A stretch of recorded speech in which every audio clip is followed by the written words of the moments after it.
பாகிஸ்தான் மண்ணில் கடந்த ஓராண்டாக ரத்த ஆறு ஓடிக்கொண்டிருக்கிறது என்று சொன்னால் அது மிகையல்ல. கடந்த 10 ஆண்டுகளில் இல்லாத அளவிற்கு 2025ஆம் ஆண்டு பாகிஸ்தானில் மிக மோசமான ஒரு கருப்பு ஆண்டாக மாறியிருக்கிறது.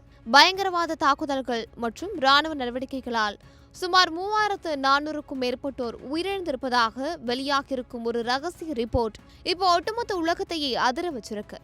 விஷயம் என்னன்னா, பாகிஸ்தானின் PICSS என்று ஆய்வு நிறுவனம் வெளியிட்டுள்ள தகவலின்படி 2024ஆம் ஆண்டை விட 2025இல் உயிரிழப்புகள் 74% அதிகரிச்சிருக்கு. குறிப்பா பாகிஸ்தான் தாலிபான் என்று சொல்லப்படும் TTP அமைப்பிற்கும் பாகிஸ்தான் ராணுவத்திற்கும் இடையே நடக்கிற இந்த உள்நாட்டு போர் இப்போ உச்சகட்டத்தை எட்டியிருக்கு.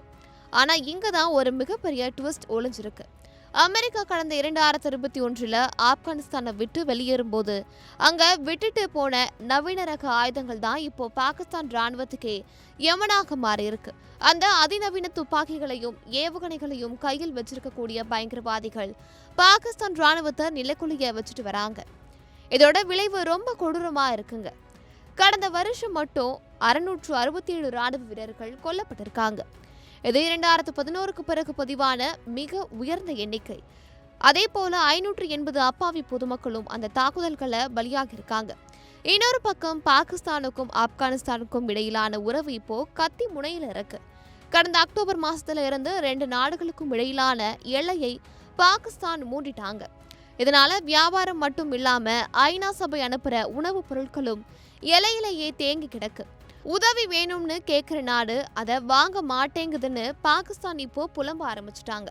சமீபத்துல கூட பலுசிஸ்தான் பகுதியில நடந்த ஒரு வெடிகுண்டு தாக்குதல்ல பல பேர் காயமடைஞ்சிருக்காங்க. இதையெல்லாம் பார்த்துட்டு கடுப்பான பாகிஸ்தான் ராணுவ தளபதி அசீம் முனீர் ஆப்கானிஸ்தான் தாலிபான்களுக்கு ஒரு மிரட்டல் விடுத்திருக்காரு.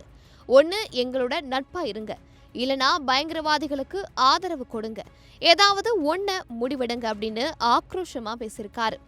பொருளாதார சரிவு ஒரு பக்கம், பயங்கரவாத தாக்குதல் ஒரு பக்கம்னு பாகிஸ்தான் இப்போ 2 பக்கமும் இடிவாங்கிற மத்தள மாதிரி சிக்கி தவிக்குது. 2026லயாவது அங்க அமைதி திரும்புமா இல்ல பாகிஸ்தான் சிதறி போகுமா? நீங்க என்ன நினைக்கிறீங்க? மறக்காம கமெண்ட்ல சொல்லுங்க.